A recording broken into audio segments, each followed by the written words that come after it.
Hey there, folks. This week's episode of the Cinema Psycho Show is going to be an audio-only episode. Normally, we would have a video version, but while we were recording the episode for Sinners, we did run into some technical difficulties, which made our video unusable. Video versions will be coming back next week as we get back to our regular scheduled recordings. But with that said, let's jump to the episode on Sinners. Welcome to the Cinema Psycho Show, the madhouse for film freaks and film fans of all types. I'm your host, Brian Coddington, joined by my co-host, John Woolscroft. And we've got a special guest here, back again. This isn't my living room. No, it's not. No, it's not. No, we're not virtual. We're joined again with Jordan Dwayne. Yes. Jordan the Gray. Jordan the Gray. Either way. Either way. And this is becoming a thing where, like, I think you're going to be our go-to vampire person. I'm down. Whenever we do a vampire movie, so like I've got, Fright Night represent for one of the greatest horror movies and vampire movies out there. But yeah, anytime we do a vampire movie, we're going to call Jordan up. That's right. Listen, vampire movies are like my favorite. We did last time. We did Nosferatu. Yep. Yeah, but this time around, got another vampire movie. Which to me, this isn't really a vampire movie. No, but like if you could make a vampire movie, this is a pretty damn good one. But yeah. But we're going to be talking about Sinners.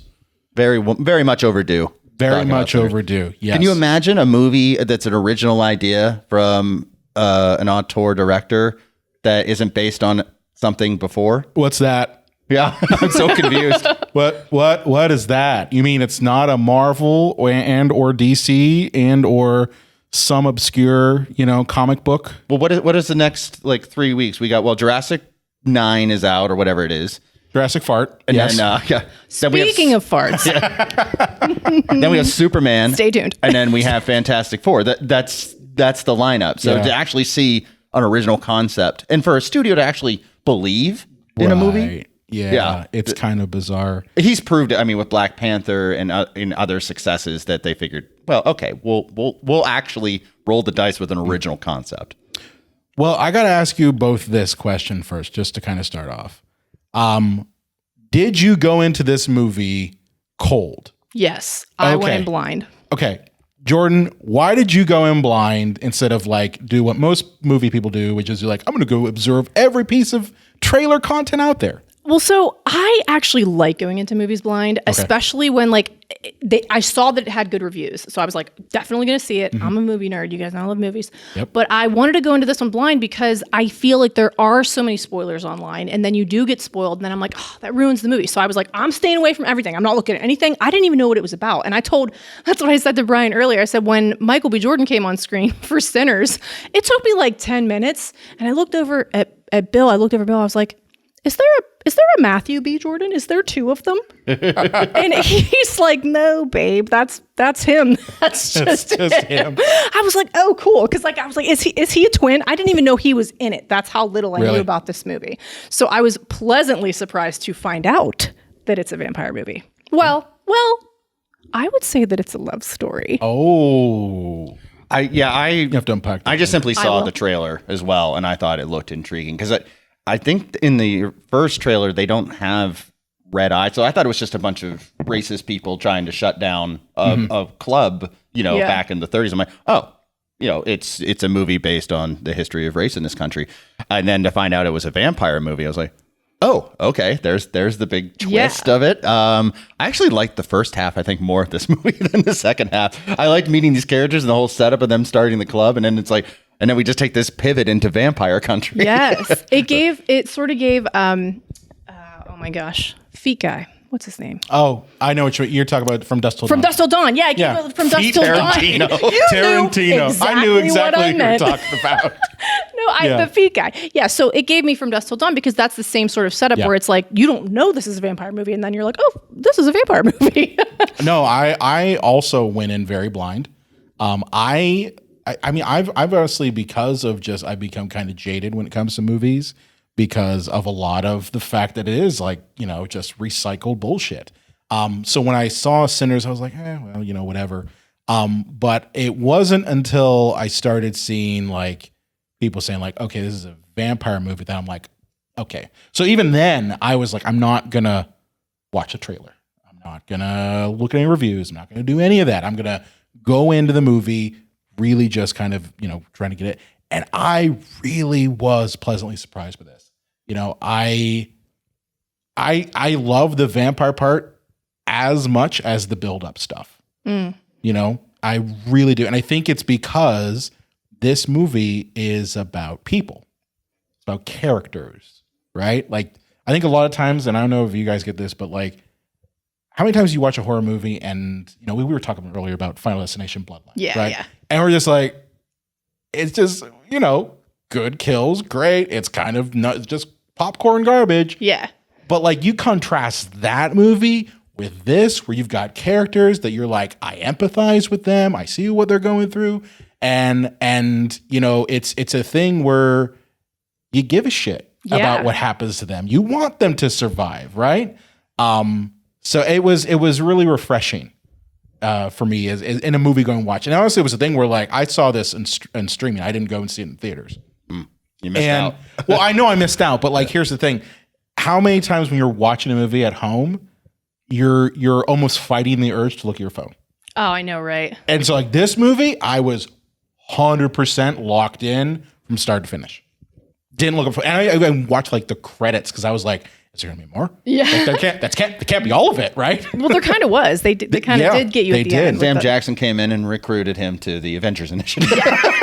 As we all expected. That would have, of course, happened if this was a Marvel film or DC. They've been like, yeah, vampire stuff.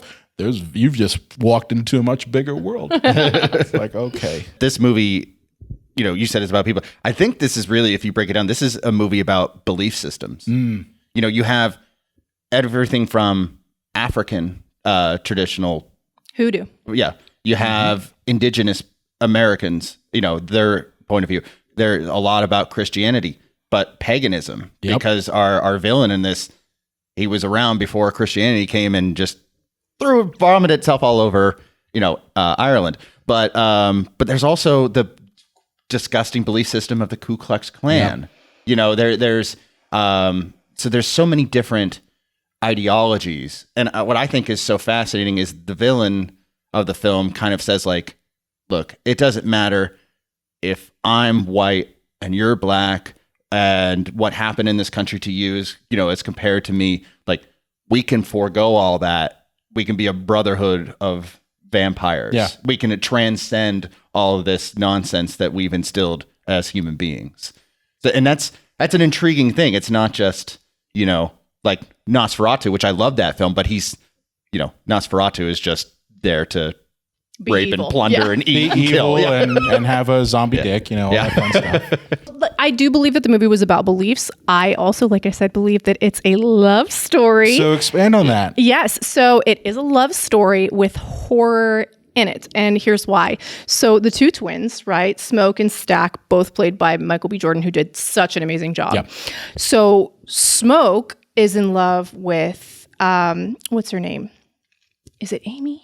Oh my goodness. Should have brought up IMDb. Yeah. Probably should have. He's in love That's with- one of the disadvantages. He's of in not love with the being girl right that he here. goes back, right? And their baby has died. So Yes. his story is about reuniting with her and the baby at the end.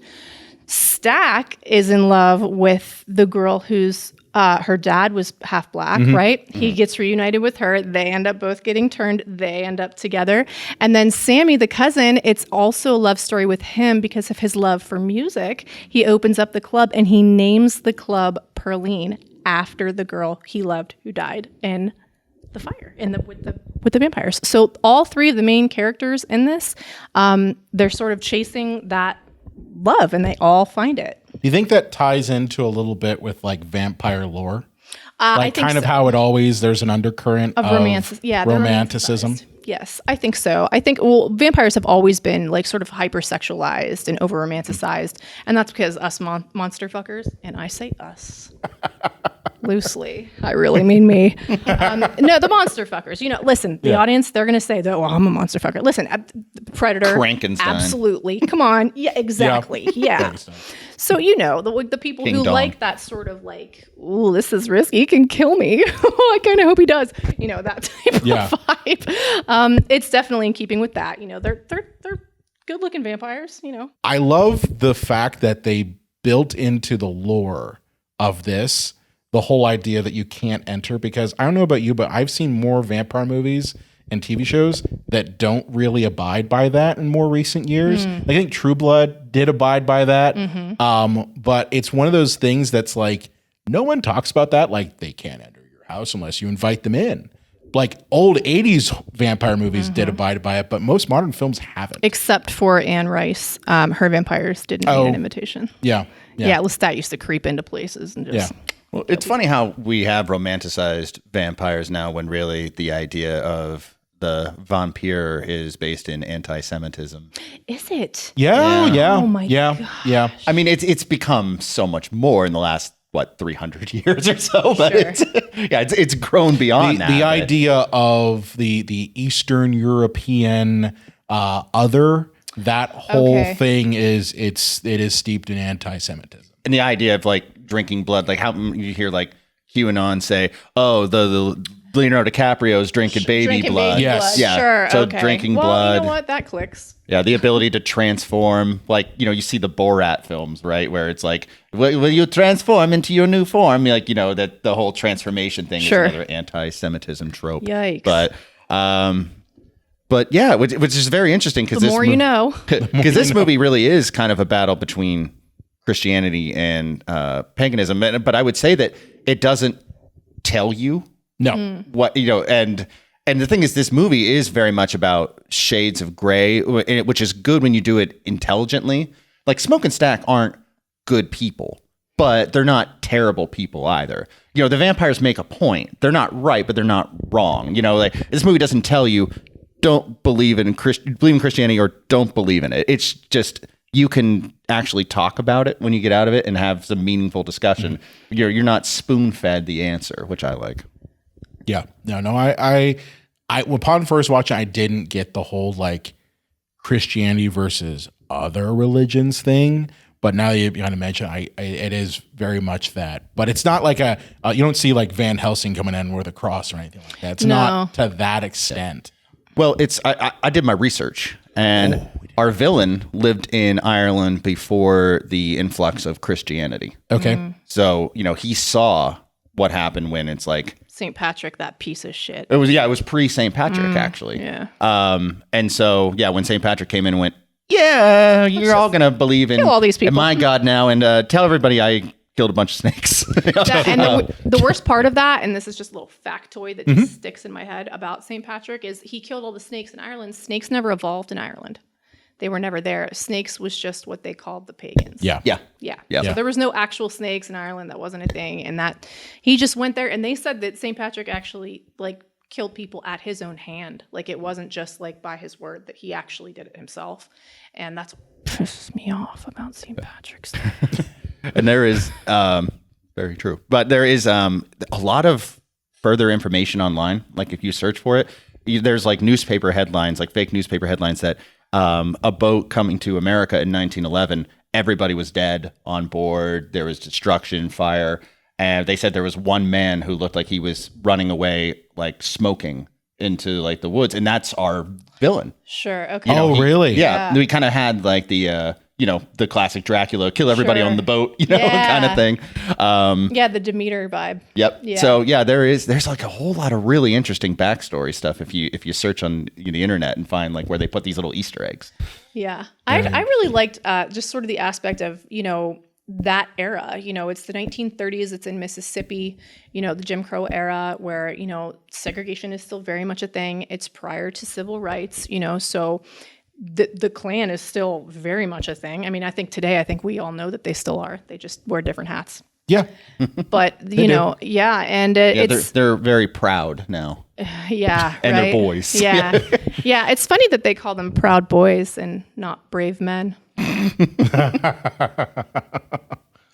Let's talk a bit about the role of music in this film, because I think, just as you said, John, earlier, the dichotomy between like religion and different belief systems, and Jordan bring up about the fact that it's a love story. I think music is its a own faith. massive factor in this film. It's its own belief system, if you really think about it. And what's interesting is the idea that music is universal. Nobody owns a chord. like no particular group, age, gender, religion, color, skin, whatever, what have you, is that a chord is a chord, and like music can make anybody dance. You know, the idea that where they're in the gin joint, you know, playing this music, and then we got this 190-year-old, or probably more than that, you know, Irishman outside cutting a rug because he likes the sound of the music.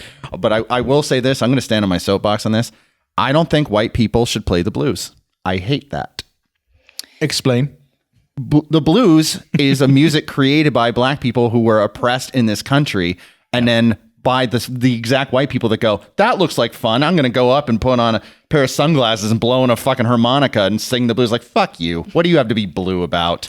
Music is a huge factor in the movie, and especially we were talking about the scene, like the music scene, that sort of transcends time in the film. It's and I think it's not going to hit for everyone. That not everyone's going to get that.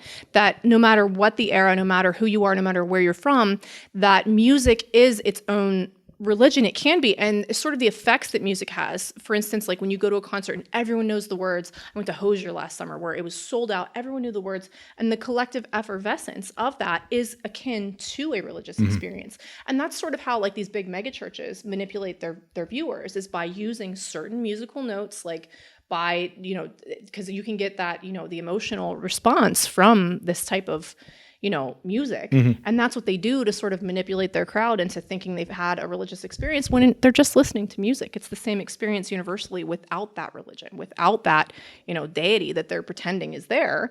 It's the music that's affecting you. It's the group, it's the people, it's that feeling like you belong, even if you don't, even if the music's from another time. We can still appreciate, we still listen to Bach and Beethoven, things, you know, people that lived way before us. That music can still affect you, and you can get the frisson, which is when, you know, you get the goosebumps from feeling so much emotion from music. And this movie really tackles that, you know, sort of that feeling that they get at the juke joint. They're all dancing, and that scene itself is really, I think, they did such a good job of sort of showing how music affects you regardless of the era, regardless of who you are. Well, it's a thing that like both in the film itself, like the actual story of the film itself, and then just as you said, like as people, you know, music are stories, right? Like there are primal stories of life, and that's the thing, and that's in this film they kind of illustrated that, you know, certain people through time, both past and present and future, are able to tap into that life essence and those stories through the music. And I'm blanking on the name of the character who you know is Sammy. Sammy, yes, Sammy. If I had Wikipedia up here, I would know all this because that's usually we got our cheating computer. You got my cheating computers, but yeah, Sammy has that ability in this current era in the film to kind of tap into that, right? And through that entire sequence, you're seeing that played out over and over and over again. And what's interesting is that is the thing the vampires are attracted to, is the life essence from the music. It's not the whole, I need the life essence from your blood, you know, as we traditionally in vampire films get, right? It's no, I need the life essence from your stories through your music. And when I saw that, I'm like, people are either going to love this or hate this. Yeah. Because I think it's so out of the box for a vampire film.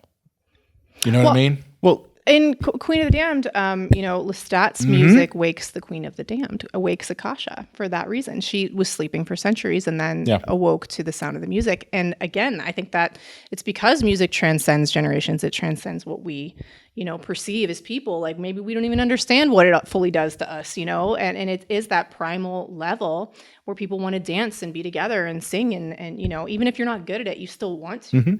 And I think that that's something that every person shares, regardless of where you're from, which is, again, you know, why it ties into the vampires being so enthralled with that. Maybe it's tied to their humanity, what's left of it. Yeah. If you look at like just our 20th century into the 21st century thing, like if you talk to somebody my mom's age, like what were the three like monumental things from your childhood? Moon landing, JFK assassination, the Beatles on Ed Sullivan.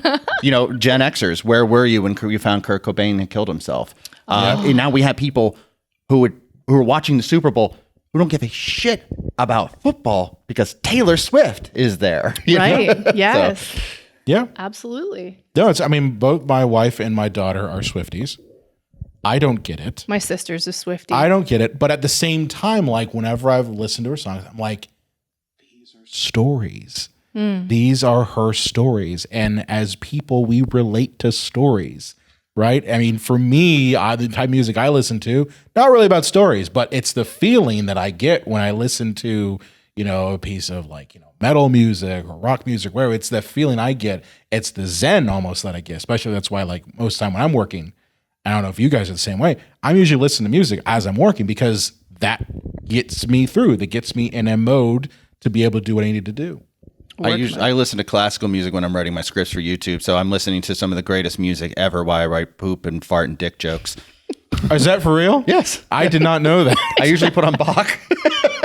Yeah. That's right. I just recently found out that you do listen to a lot of classical music. I didn't know that. Yeah. I listen to, if you want to like really get in the zone, the Neon Demon soundtrack is like actually really lit, and it's like good. The Neon Yeah, I didn't like the movie as much. The soundtrack's fire. I didn't like the movie. I imagine that because of your past work as a model, that you probably have some relation to like that film. Yeah, and also there's a Keanu Reeves cameo. So okay. I'm always watching a Reeves movie. I'll tell you what. So John Wick fan. I can't wait to see Ballerina. Oh, okay. But yes, I have seen that film, and that soundtrack is really cool. Yeah, it's a good one. But in terms of like the pacing of this film, first we meet Smoke and Stack. We find out what their plan is to open the joint, and then they do, and the whole operation of that, like getting it started. We find more about their whole situation, how it came to be, and then the threat outside with everybody inside trying to figure out what to do. And then I'm jumping ahead like to the big let's kill all the cracker racists at the end, but I kind of You're skipping the vampire. No, well, that's why I'm skipping it, because once they get inside, that's the only time where I felt this film just kind of devolved into action set pieces that would not even really work if it wasn't for the power of editing. Like it reminds me of that scene in A New Hope with Star Wars where they have Chewbacca handcuffed and like, look out, he's loose. And like, thanks to the power of editing, these guys were able to kill like 9 guards and 10 gun turrets. Like, no, they're dead. Yeah. But the power of editing. Yeah. But yeah, these vampires all just come in twice as powerful, like as many as there are people in there, but somehow, somehow it just this giant action sequence where I'm like, if anything loses me, it was kind of that. But I'm grasping at straws here because I very much like this film. What are your thoughts, Jordan? I'm with you on that one. That was kind of the only time it lost me. There's like sort of a massacre there. And again, it didn't lose me. I don't want to say that it lost me. I would just say that it did feel like you said, like, oh no, the people ended up fighting the vampires. Like, it's so for fucking real. They would have been donezo, right? Like, all would have been gone. I mean, but no. For the sake of the plot, we can't kill everyone. Let's be honest here. This is, like you mentioned earlier, like Dust from Dawn, Dust Till Dawn. And the foot guy. I think that movie especially plays a lot in this film because in that movie, similar sort of thing happens, right? And I also I'm like, there's no way that you're putting up a fight against these vampires. Like that's just not happening. But I also look at it as like, all right, Ryan Coogler had to get us about 75% of the way into the movie. Okay. And more likely at that point, he's like, okay, I got to give them what they want. And what the horror people want is some vampire stuff and actually like see it. But he really like waits till the very end. Yeah. Right. You know what I mean? Like it's our first ending before we get the yes. There are like two or three endings in this movie. Yeah. Well, that's because there's 3 love stories. Oh, okay. And they have to end. Well, each I was going to say, one of them. that's not even the ending. Sorry, I just thought like that we cut to the 90s, but we'll get there. That's right. That's because they end the love stories, and there's a little bit of horror in it. But in reality, it's a period romance with horror. Yeah. No, it definitely is. I do love the fact that like you never see any of the main people get turned. Oh, okay. Like, did you realize that they're all killed off screen? Yeah. That's so you do see Stack die, but you don't see him turn. You see him die, but you don't see him turn. And then his girl, was it Mary? Yeah. Is it Mary? Yeah. So you see Mary go outside. You do not see her turn. No. You just Same with Cornbread. He goes to take a piss, and then he comes back. Like I love, and it's a funny thing because like a lot of people are like, oh, Brian, you love horror movies. You must love all the gore. It's like, yes, I do. But it's a thing where if the movie can do without, it's the light you don't turn on. Oh, yeah, it is. The tension. It's a thing where like, imagine if they had just put in that scene. Like I'll use Cornbread for example. Okay, if he goes to the bathroom, he's out there. You hear like there's someone out there saying, "Hey, Cornbread."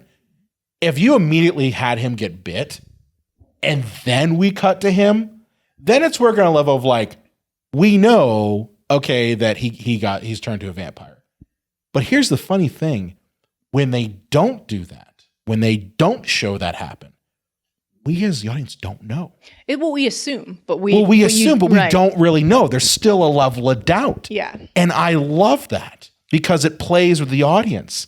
Because the characters in the film are like, why are you acting so weird? We're the audience going like, did he turn into a vampire? We don't know. Is it like, and there's so many different areas so that the moment that we find out when he goes to bite the guy that he's turned, we're just like, holy shit. Like, and that's a moment that gets repeated over and over again. We see it with Mary when she gets turned. We see the vampire jump up and we go, oh, something's happened. And then we see her pop up later. But we don't know. And I love that obscured nature when it comes to turning the main characters.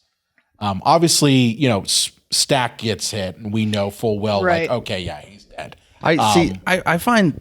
But I love that aspect of it. I find the rules of vampirism to be confusing because it's like they still retain who they are, like they still have their memories, but it's like, don't let your brother in here because he'll turn you into a vampire. It's like, wouldn't he not turn his own brother into a vampire? Wouldn't he find a stranger to feast on? Like, but what are the rules? Like, are you still the same person, or does some kind of like instinctual animalistic vampire instinct take over? They also made the vampires, I think, like to answer your question, they sort of gave the vampires a sort of air of like a cult, right? Like they sort of gave them like, no, you're gonna be join the family and we're all gonna be love. And so the vampires were sort of like, no, it's so much better over here. So maybe in their mind, because when Stack bites Smoke's girl, right? And he's like, no, why? Not her.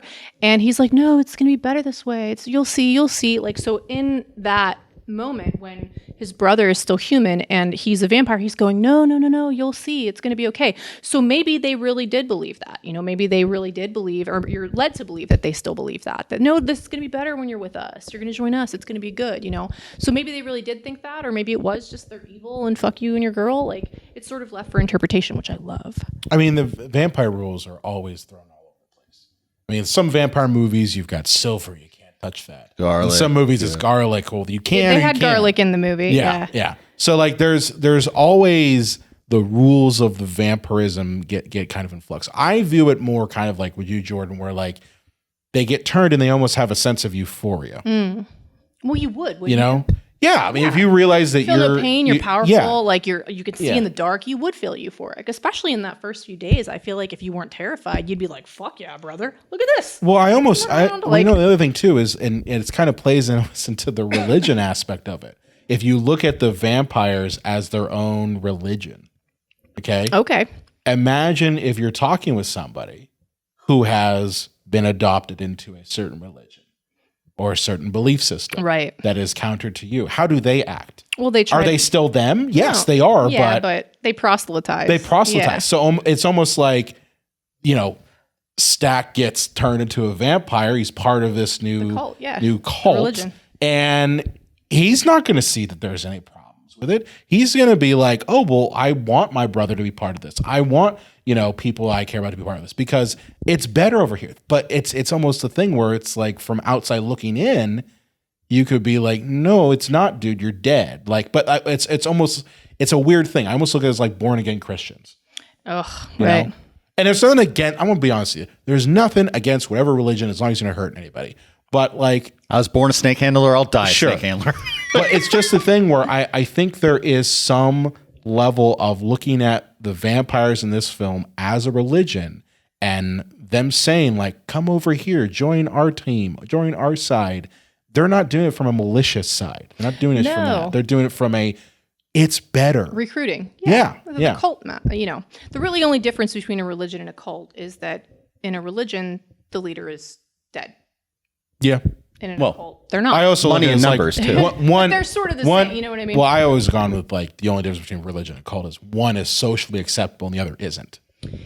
Yeah. You know what I mean? Like one, a society as a whole has said like, the same, though, so like, really. yeah, they're all the same. But I'm just saying one society's gone like, this one's okay. Yeah. They can get tax breaks. They don't have to do anything. The other one, they're bad. Right. You know? Hey, I've always said if a church catches on fire, we pay taxes for the fire department. If the church catches on fire, pray for rain. You don't get to use our tax dollars. That's why I don't get when John. people, like when someone's hurt, you don't rush them to the church. Yeah.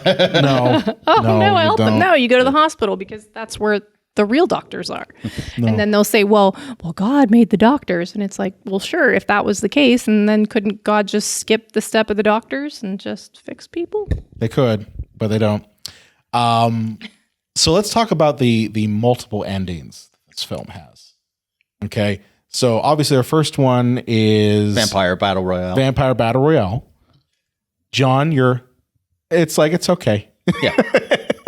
I mean, I knew it was coming, but it's still, Yeah.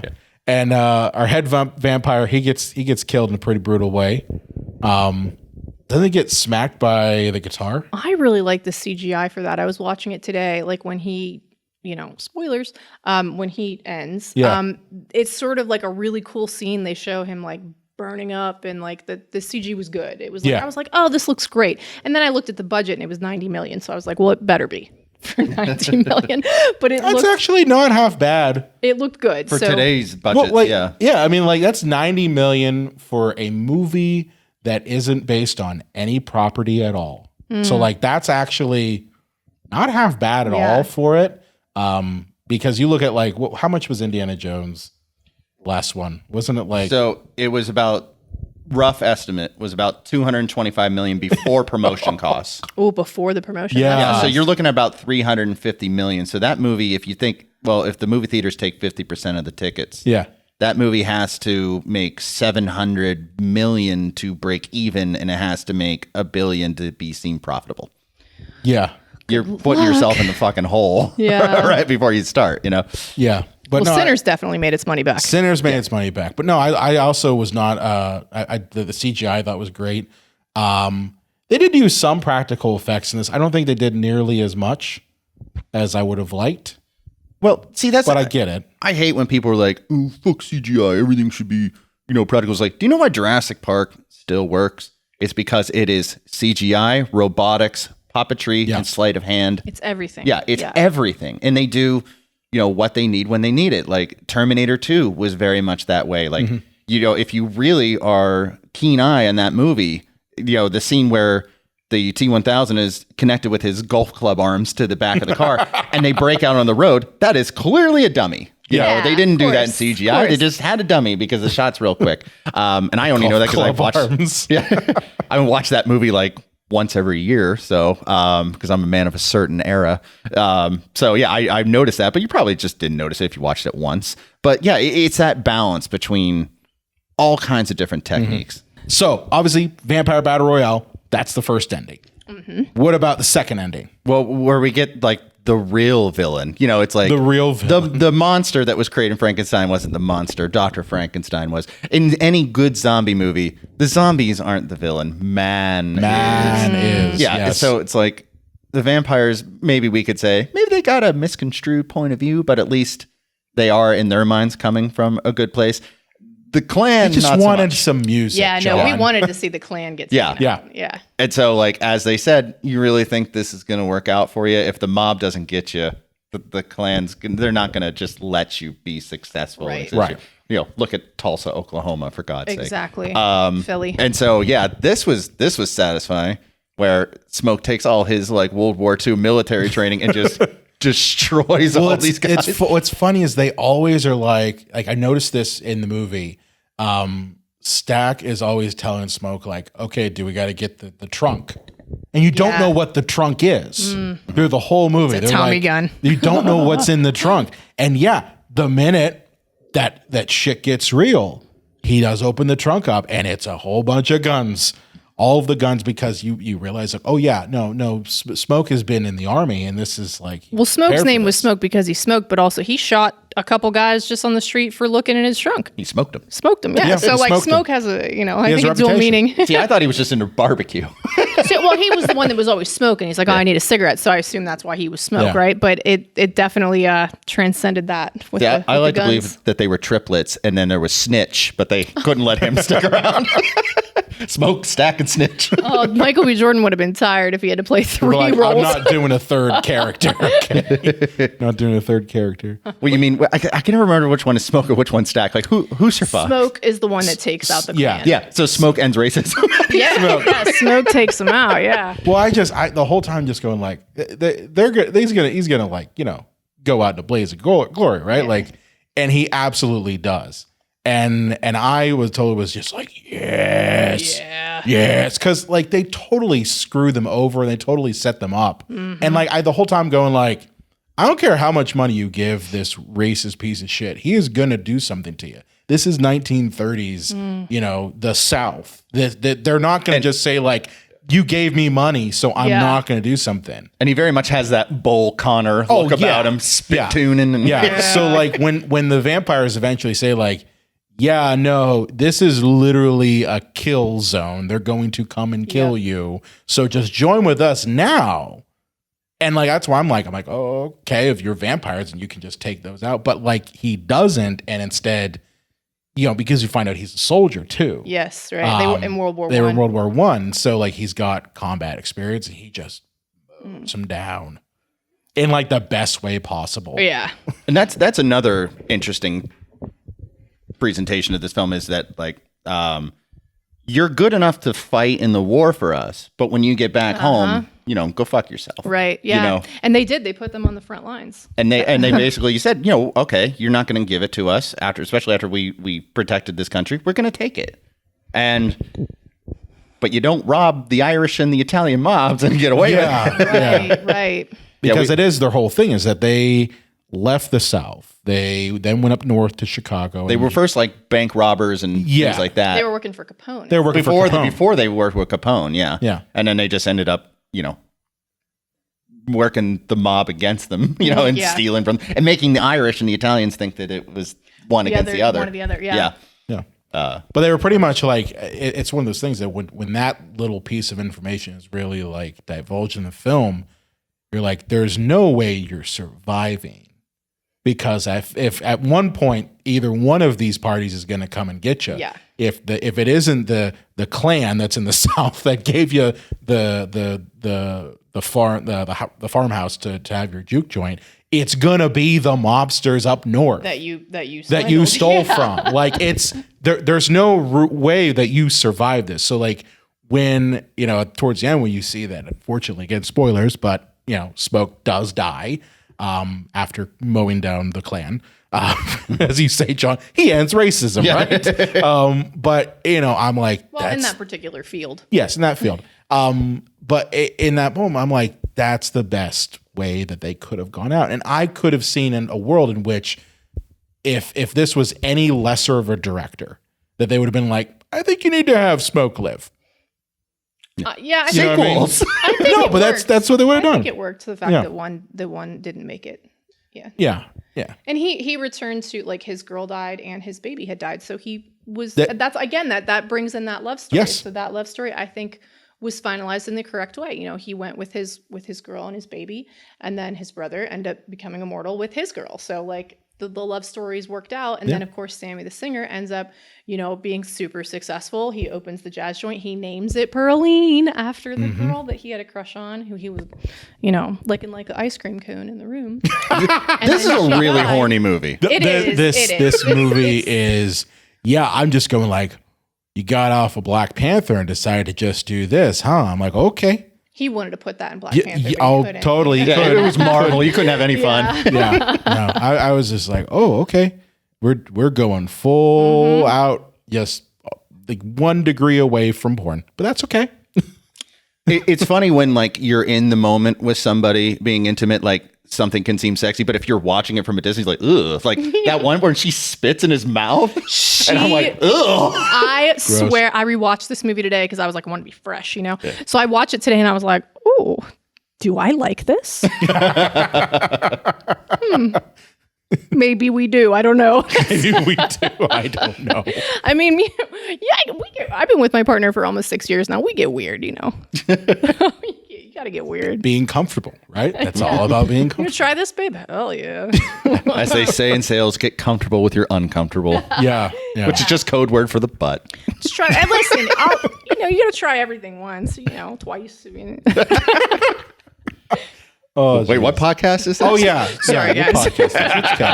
That's okay. No, it is a sexy movie. It is. There's a lot of adult themes. Yeah. Which goes in line with vampires, Absolutely. Yeah, vampires have always been the highly sexual creatures. Well, I think it's the thing that if they tried to make this like do what they usually do, which is like, we're going to make it PG-13, it would not work. No. There's nothing about this movie that would have worked. No. Is there a PG-13 vampire movie that works? Name one. I almost want to say Blade, but no, that's R. Yeah. Yeah, that's R. I can't think of any off the top of my head. Well, Twilight? It's successful. Those aren't vampire movies. It's successful. I think that's the only PG-13 I can think of. Once Bitten? I love Once Bitten. That's R too. Is it R? Okay. Yeah. He does sleep with her. That's a great film. It's Jim Carrey as a virgin. Okay, they're not making that PG-13. Although it could have been. That could have been one of those one. It could have been one of those ones that like when PG-13 first was introduced. Yeah. And they were like, we're not sure what to categorize this film as. What's that? Jim Carrey is a virgin. He gets with Lauren Hutton. That could be PG-13. I don't know off the top of my head because I don't have Wikipedia in front of me. Vampire in Brooklyn was R, right?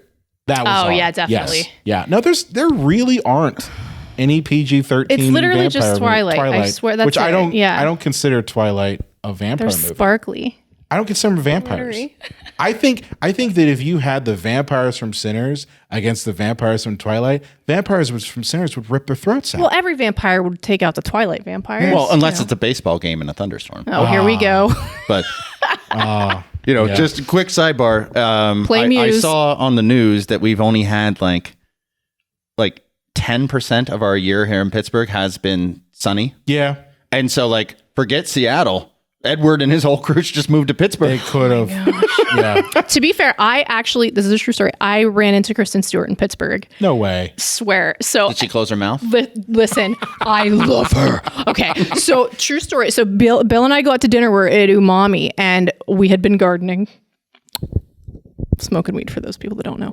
Anyway, so we're stoned, right? And we walk into Umami and she's like right fucking there. And I'm like, oh my God, that's Kristen Stewart there. She's right there. And Bill's like, go say hi to her. Did she do her mumblecore hi? She was surrounded by a group of people. She was in the town filming a movie, I think. So I'm like standing there and I'm like violently high. Like I'm like, I can't even look at her. She's going to know. She's going to know. And I'm like freaking out. And Bill's like, just go say hi. And so I'm like, no, I can't. I want to tell her how pretty she was in the Chanel campaign. And he's like, well, then go tell her. And so then I'm like, no, I can't. So then I'm like melting against the wall, right? I'm like so starstruck, like such a dork. And this doesn't really happen to me a lot. But I did not say hi to her. I did not go up to Kristen Stewart. And I should have. And so now if I ever see her again, I'm like sprint over and be like, Kristen, we have unfinished business, okay? I was too high the last time I saw you. I have to say hello, but I didn't. But that's the story. That's what happened. I was too stoned to say hi to Kristen Stewart. She was right there. It's gonna happen one of these days. I hope so. I hope I can redeem myself. You're gonna redeem yourself. Kristen Stewart's gonna show up and I'm sure she's gonna mumble a hi to you, and you're just gonna melt. So nice, I'm sure. And she'll mumble a hi and hello, and she'll be like, oh, I love her. She's so pretty too. She had not a stitch of makeup on. She's so pretty in real life. Yeah. No, I've never met Kristen Stewart either. You want me to give her a call real quick? Please. Yeah.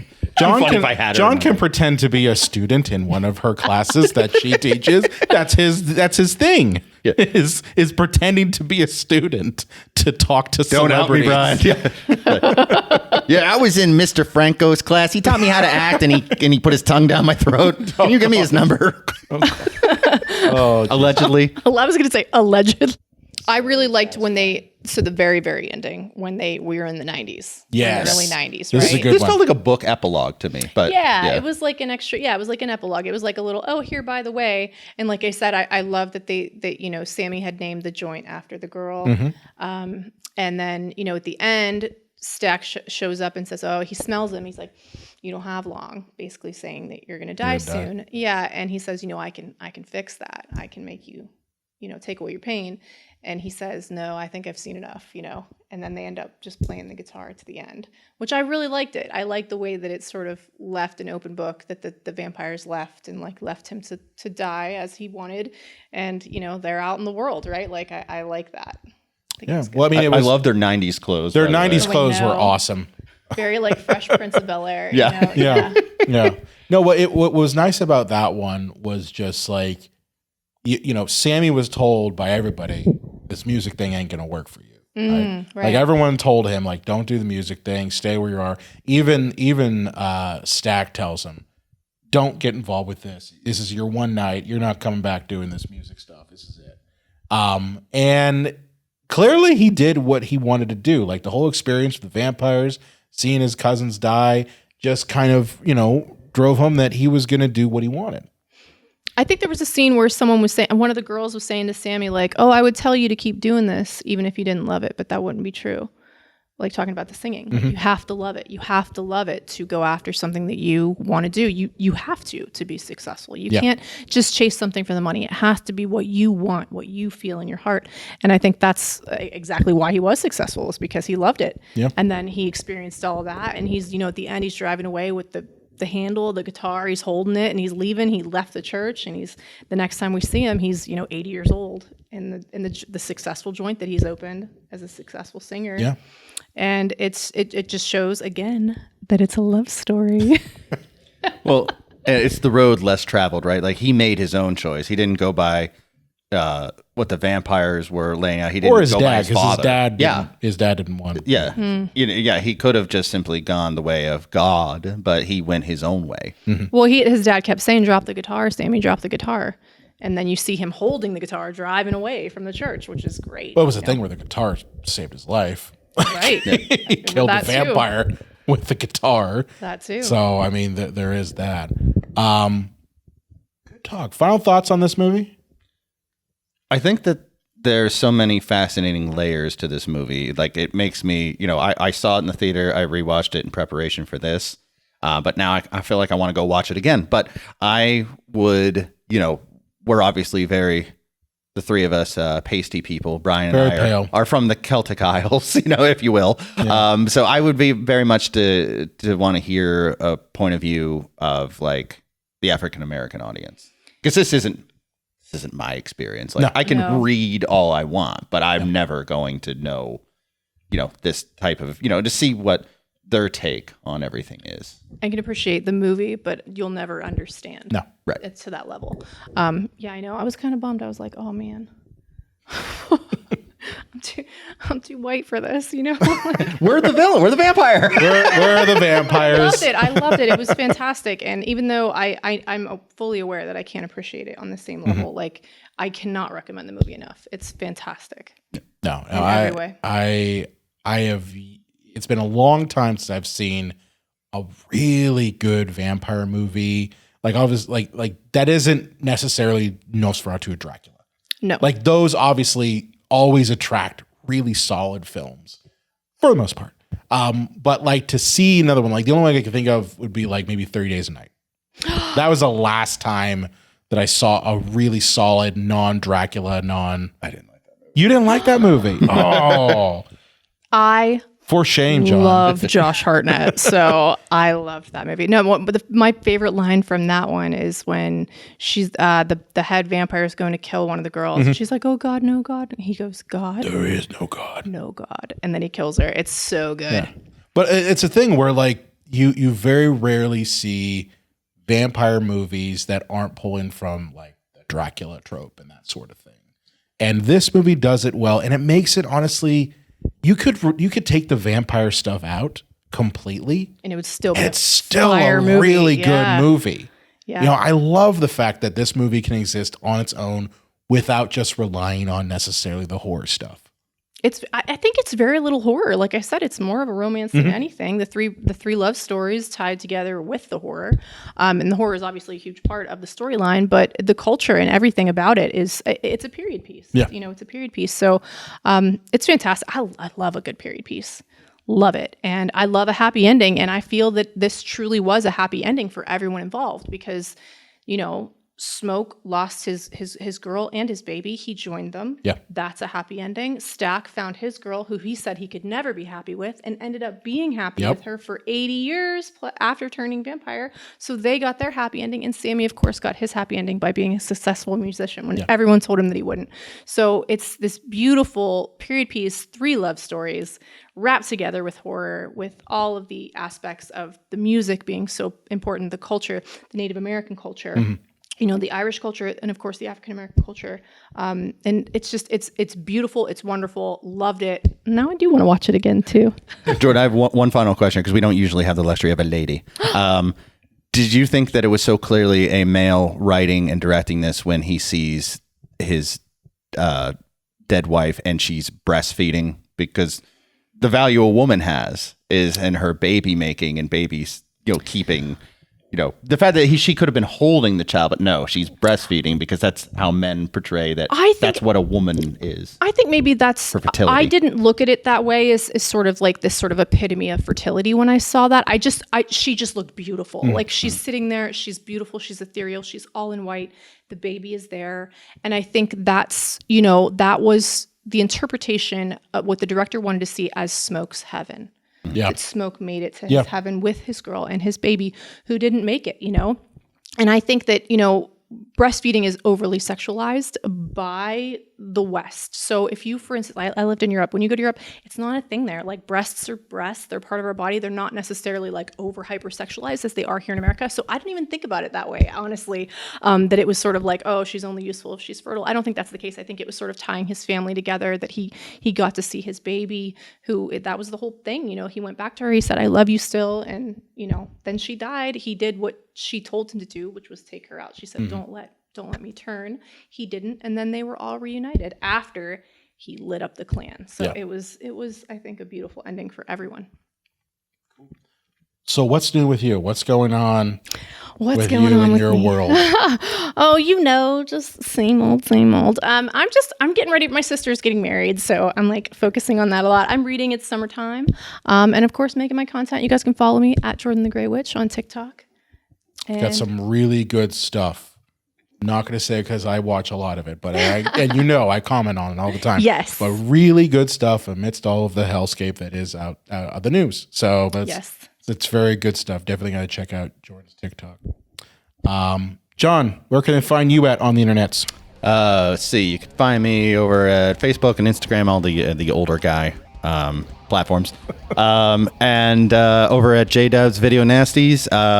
It's not because the Jurassic Park 40 came out today, so it's not going to come out right at the drop of the new Jurassic Park. But I'm doing so many questions on the Lost World. Yeah, I am far into editing right now, so it should be maybe soon. Yeah, it's 7th, 8th, 9th of July, somewhere around there ish. Yeah. So take a look for that. So many questions, Lost World, because it just shits on all of the logic of the first film. And of course, if you have loved this podcast, please do me a favor and share it. Share with your friends, share with your family, share with your favorite vampire, of course, because they got to listen to something, right? If they're dead. You got to listen to something. And of course, if you want to follow us on your favorite podcast platform of choice, you can go to cinemapsychoshow.com/follow. You can follow us. I've got all the platforms right there. And then also, like, as I mentioned in the past couple episodes, I've redesigned the website, so it looks really, really, real nice. Of course, if you are watching us here on YouTube, hey, do me a favor, hit the subscribe button, hit the like, hit the thumbs up, hit the post notifications bullshit, because all of that stuff, unfortunately, does push this podcast to more people. You got to do it. Those sort of engagement things really do help, and I really do appreciate it. With that said, see you next time. You know, if the juke joint had just played Nickelback, the vampires would have just walked on. Never made it as a wise man.